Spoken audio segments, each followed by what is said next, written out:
Now, when did you meet Dad? I met Dad on the first day of class going to an introduction to education. So this is your freshman year? This is my freshman year. First day of class. First day of class. Dad had, well, first day of class for that class. Yeah. But Dad had come, see, he was a year ahead of me in school, and he had started for a week or two. He was going to play football at Utah State, and he didn't like it.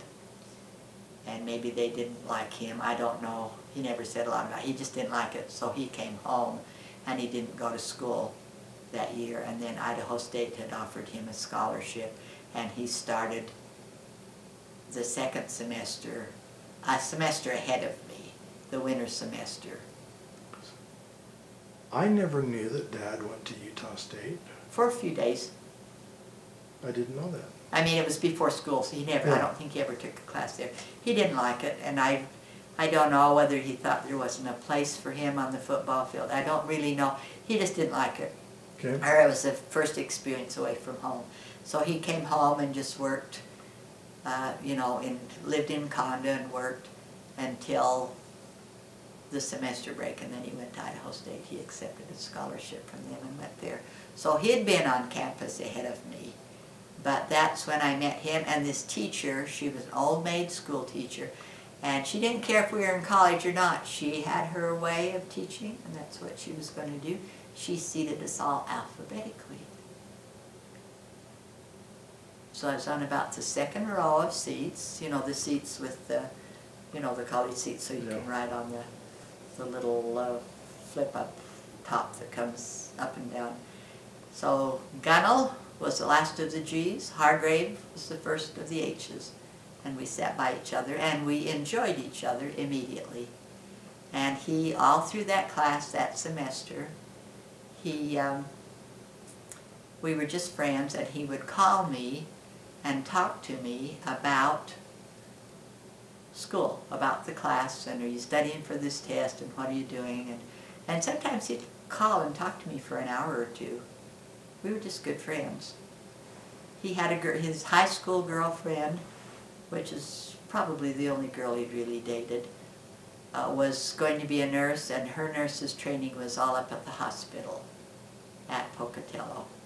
So I don't know if he saw her very often or if ever. And I was dating up a storm, but never the same guy more than a couple of times. I was just having fun. I was just having fun. It was so much fun not to be tied down to a single person. And so he would talk and we would discuss the test, and he never cheated or anything. He was, you know, a conscientious student.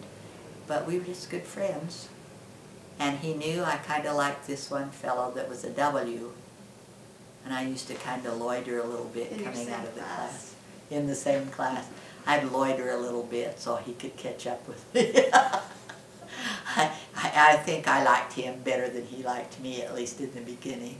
And then when I was no longer available, I became more interesting to him. But anyhow, that's neither here nor there. But Dad, enough that Dad thought that I was dating him.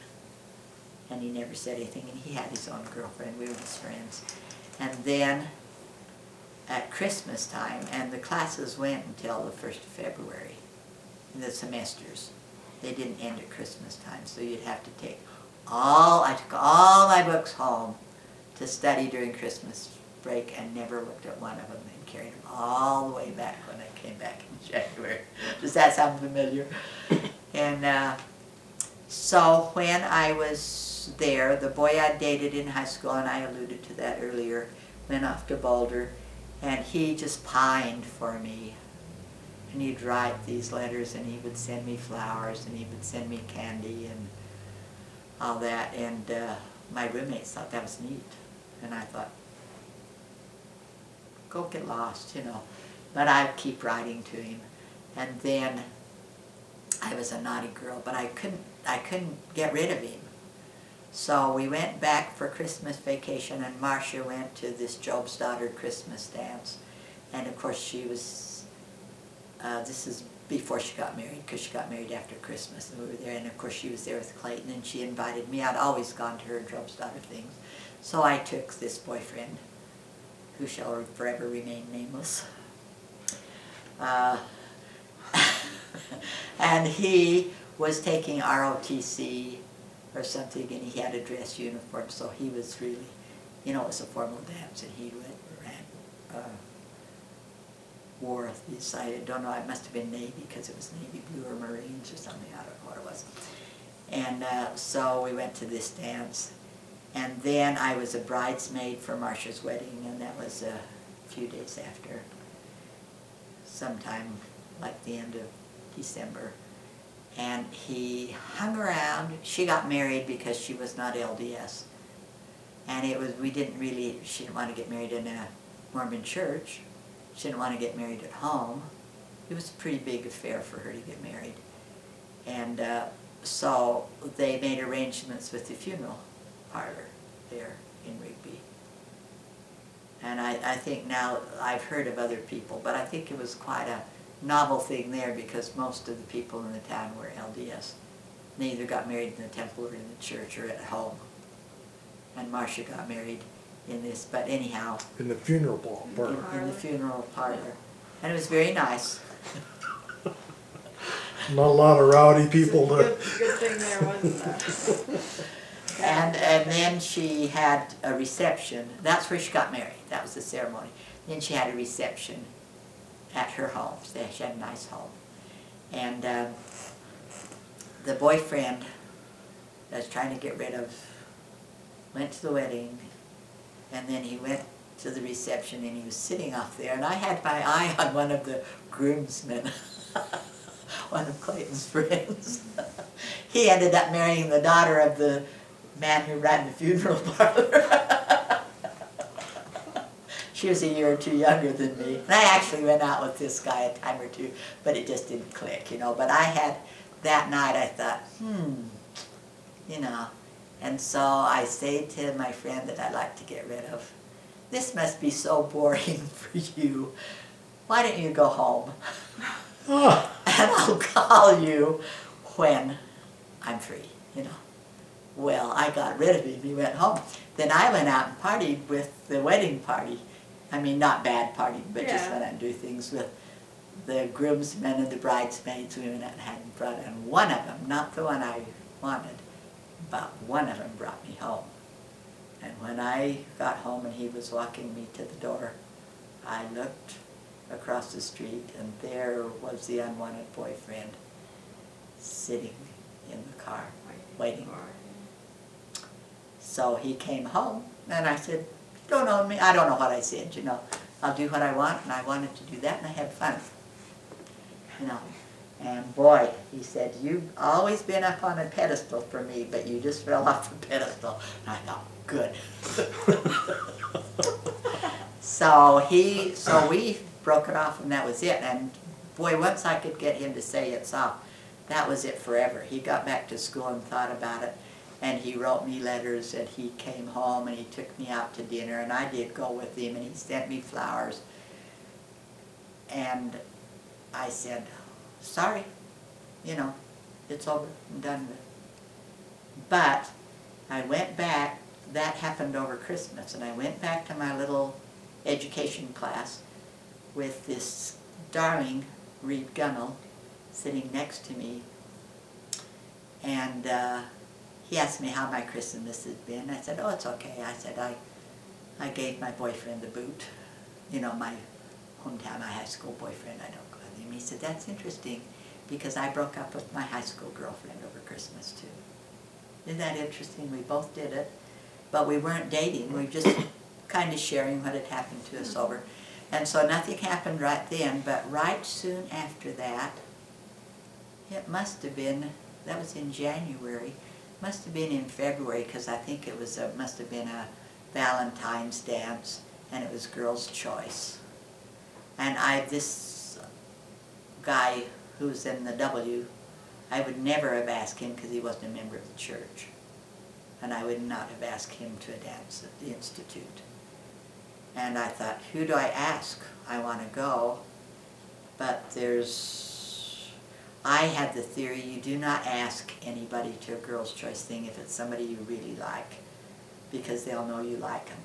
So you ask somebody that you don't care what they think about. So I asked a boy from Rigby that was down to Idaho State. He was a good boy, you know. But I'd never dated him. I just called him up and asked him if he would like to go to the Valentine's dance with me, and he accepted. Never anything between us, just to have a date. And Dad got asked by a girl that lived right across the hall from me. And she just kind of thought, oh, he's a cute kid, you know, I'll ask him. And so there we are. And in those days, you still filled out cards and traded dances with people, which they don't do anymore. And so, because it was a girlfriend of mine, and I didn't want to dance all night with this boy from Rigby. I didn't care whether he thought I liked him or not. I mean, I have to be brutally honest, I didn't. And so we end up trading, and I end up dancing with Reed Gunnell, because he came with one of my girlfriends that lived right across the hall from me, and he might have instigated it, I don't know. And we danced. The first thing he asks me is, I thought you were going with this other fellow. And I said, oh no. And The W guy? yeah, the W guy. He said, I thought, you know, that you were a thing. And I said, oh no, I've gone out with him a few times, which was the truth, you know. And as we danced, he said, oh, okay. And who's the guy you with? He's just a guy from home, you know, just a boy I know from home. I just needed to date, so I asked him. And he said, if I ask you out sometime, would you go with me? I was a little snot in lots of ways. Or a And big one. and I said, I don't know. You'll have to ask me out sometime and find out. I was such a little rascal.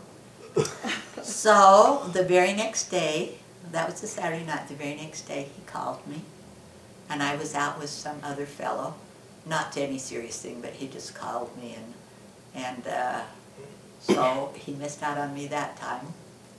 But then I've told you, haven't I, that I was... So we haven't. We haven't heard it. Well, then a few nights later, I don't know, passage of time. But so he'd asked me at the dance, kind of, and I'd put him off. Then he called me at the dorm the next Sunday afternoon, and I wasn't there. I was off with somebody. And I think he asked me at class, you know, I tried to call you, and I said, oh, I'm sorry, I was out with so-and-so. You know, nothing serious. We were just out, you know, kind of enjoying a Sunday afternoon, walking around or doing something. There's not too much you can do on Sunday. And this was a buddy of Clayton's, you know, and I dated him a few times during the summer, but I didn't really think that much of him. But I didn't say no when he just wanted to get together with me for a while. So anyhow, I'm sitting in the dorm rooms, not my own, but in one of my other friends, and Eileen Rydalch, one of my other friends, was sitting there too. She was a sophomore, and I was a freshman. But she lived on the same floor, and we were just all there, girl talk. And in our rooms, there were no telephones. In your rooms, each room, there were 2 girls to a room, and there was a buzzer above the door of the room. And they had a system. It was probably, if it rang once, and then once, and then once, that was one of us. And if it went da-da, da-da, da-da, that was the other one. So we always knew who the phone was for. And they had one phone in the middle of the hallway, and it was like a telephone booth. But you didn't have to put money in it. You could call on it. And there was a switchboard down at the, didn't I tell you this? There's a switchboard down on the main entrance lobby, so that if a guy came and wanted to pick up a girl, he couldn't go to her room, she would buzz and they would wait. And if you called in, it came into the switchboard, and she plugged you in to whatever floor the girl lived on, and then gave you the little signal so you knew somebody was either there to see you or on the phone.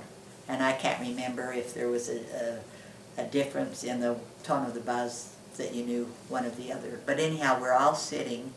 I'm not in my room, and Eileen's not in our room, but we have the door open, and we heard buzzer buzzing, and Eileen went to investigate. She thought it might be hers, and it was. And she comes back a few minutes later and she said, "Guess what? I have a date." And they said, "Who with?" "Lamont Jones." And about that time, we heard another buzzer. And it was, I thought, it sounded like mine, and I investigated it was mine, and I went to the phone, and it was Reed Gunnell asking me for a date, and we were going to double with Eileen and Lamont, and they had never been together, and neither had we. Really? And so that was our first date, was a double date together, and we hit it off, and we, I think I've told this to somebody just recently, but I didn't tell you this. Oh, I did, but not Yeah. on here. Okay, and so we went to a movie and we enjoyed ourselves, and right after that I went on a choir trip. The choir was going on a tour, and we were singing at high schools and junior colleges and all through southeastern Idaho. We went up to Boise and I don't know where all. And I kind of liked this guy, and I'd known him. You know, he was a good friend already, and I kind of liked going out with him. So it wasn't like a first date and I didn't know him, because he'd been my good friend before. And I said, "I think I'll send a card to Reed." And I'm with some girlfriends. And one of the girlfriends I'm with was a girl named Ann. I did not know that he had taken her out before he took me out. Somewhere along the way. Or maybe after he took me out. Anyhow, she had gone out with him once. I didn't know that, and I'm with my girlfriends, and I'm picking out a card to send to him, and trying to say, you know, because I knew him pretty well, how do I sign this? You know, "Sincerely, Joanne," not "Love, Joanne," "Best regards, Joanne." And I don't remember what I did in the interim, but this Ann was with us and never said a word. So I send the card off to him, because I always think that if you're interested in a guy, you need to kind of let him know. And so that was, I was gone on a choir trip, so just so he wouldn't forget he had dated me once, I sent him a little card to remind him that we had gone out together. And then when I got home, I found out later that he had sprained his ankle just jumping off the steps of the dorm where he lived. And it was a Saturday morning. I think we'd gotten home maybe Friday night or something. And it was Saturday morning. And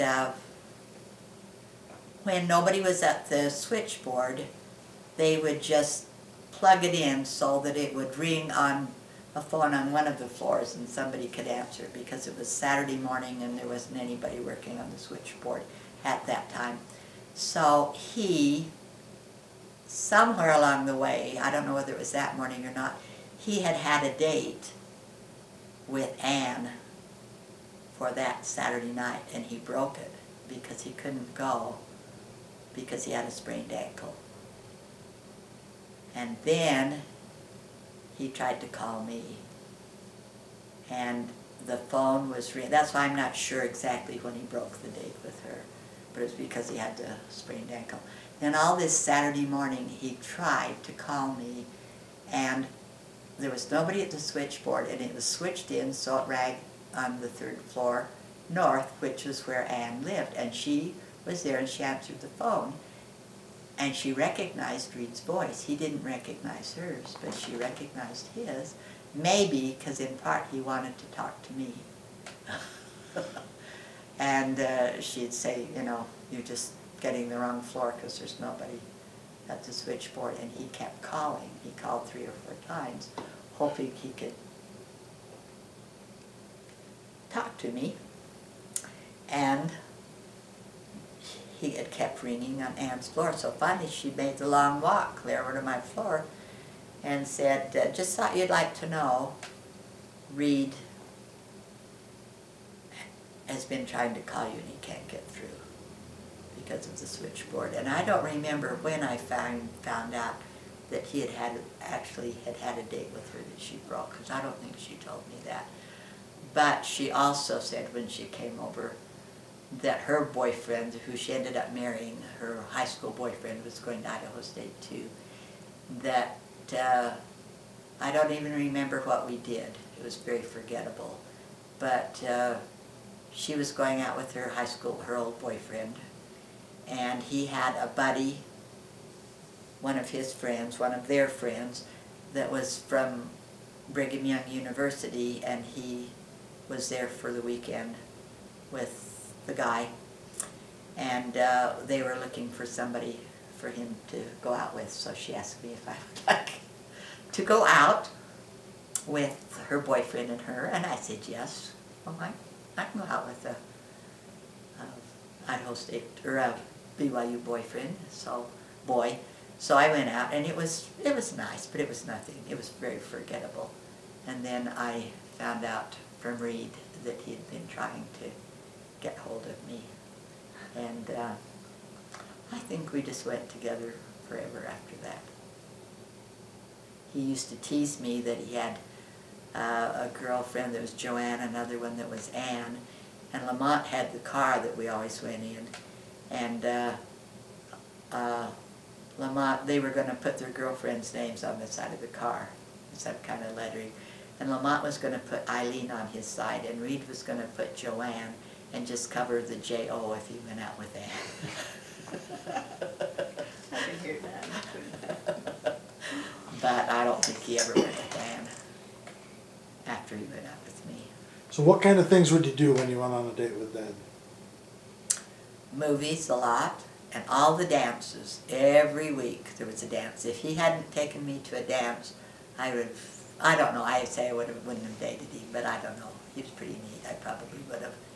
And of course I saw all the football. I could watch him from my third floor recreation room, you know, kind of lounge room at the end of the hall. I could see him out at football practice. I don't know when that was. I used to, because I could tell which one was him, even though it was a long distance away. I always knew where he was at football practice. But with just activities at the university, you know, there's always something coming along. We used to go over to the student union and play pool. I didn't know much about pool, but it was fun. And, you know, we'd just go out for drinks, just to walk around campus, across campus, or, you know, it wasn't like we were doing things every night. There was a dance every Saturday night, and there was a dance on Wednesday afternoons, and I don't think I went to that with him. I used to go to that when I wasn't dating him. After I started dating him, I quit going to those. It was up in the ballroom, and they would just play records, and for an hour or two, kids would just get together and dance, you know, just something fun to do. And after we got married, we used to go fishing together. I can't remember if we went fishing together when I was still dating him or not, you know, because Dad loved to fish, and there was the Portneuf River. We never went swimming. He never saw me in a swimsuit. There was a swim party someplace one time that a lot of the college kids were going to, and I wasn't able to go for whatever reason. I didn't go, and he came back and told me that this really neat girl was in her swimsuit, and she asked him if he would rub down her back with suntan lotion. I didn't ever play games like that, and I don't remember whether he did or not, but he wasn't very impressed, you know, and he came back and told me about it, and I said, well, okay, that's good, because, you know, she was a pretty popular girl, so she had her eye on him, but it didn't happen. So it was, you both went home at Christmas time and broke up with your high school boyfriend, girlfriend. Then you went back, and then like in February, you kind of went on your first date. So it was the following February that you got married, right? A year later. Okay. I dated him for a year. I wanted to stay down that summer. Eileen quit school after her sophomore year. She'd always planned to, even though it was college. And she went to work for an ear, nose, and throat doctor downtown Pocatello. And so she was already working. And Beth and Mary, my two other best friends, Beth was my bridesmaid and Mary was Eileen's bridesmaid, because we were really close friends. and we just had to kind of flip a coin, because I could have had Beth or Mary. I loved them both equally, and so could Eileen, so she took Mary and I took Beth when we got married. But Eileen was staying. Beth and Mary and Eileen, there might have been one other girl, I can't remember, had gotten an apartment, a basement apartment together in Pocatello. And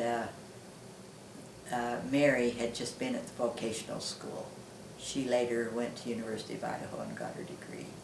But so she had a secretarial job. Beth worked, after 1 year, she worked in the insurance, or got a job in this insurance office. And when I got married, there was an opening in that insurance office, and she put in a good word for me, and I got the job. So I worked in the same office with Beth. But anyhow, that summer, I think Beth was already working in that. They all had jobs, and they were all going to stay. And Lamont and Reed were going to work for the railroad, and they were staying. And I wanted to stay so bad, but Mother wanted me home. And I really couldn't afford to stay and pay rent and work and still go to school.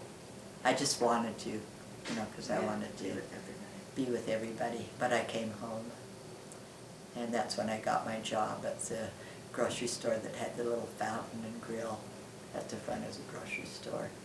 And I went back a time or two, for a weekend, and I saw Reed, and he would go out with Lamont and Eileen and Mary, but it wasn't a date with Mary. It was just, I just adored. You'd have to know Mary to know what a wonderful girl she was. And so they would go just as two singles, just to go, but it wasn't like a date. And he wrote to me, and it told me what he was doing. And I had a date or two of guys I'd known in high school that asked me out that summer. But I wasn't I think maybe once or twice was all. And then somewhere in the summer, they decided they wanted to go to Yellowstone Park. So they came and picked me up. And we just drove up to Yellowstone Park, and we spent all day riding through. We stopped somewhere along the way and stayed over, but we weren't in the same rooms or anything together. Eileen and I were one place and they were another, and just because it was too long a trip to do it all in one day. And then the next day we were in Yellowstone Park, stopping and looking at things, and we played this game to see how many states' license plates we could identify, and it was in summertime, and we went back, and that's all I saw him all summer. They came up that one time and picked me up, and we went on this little, mostly car riding, but being together with Eileen, Lamont, and Reed and I. And then I went back to school, and that's when I got my job at the insurance office that I had where I could study. And we dated, and Dad always had jobs that they couldn't afford much in the way of scholarships, Idaho State.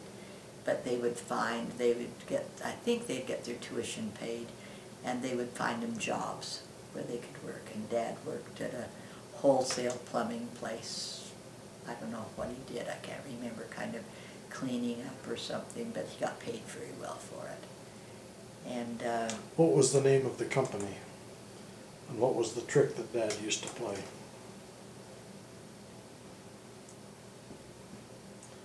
The name of the plumbing? Gunnell's. Gunnell's, yeah. Yeah, I'd forgotten. It was Gunnell's, and he used to just kind of Sloppily sign his name. and just for fun, he just thought it was funny. And so that's where he was working when we got married, and I quit school and got the job with my friend Beth, and lived happily ever after.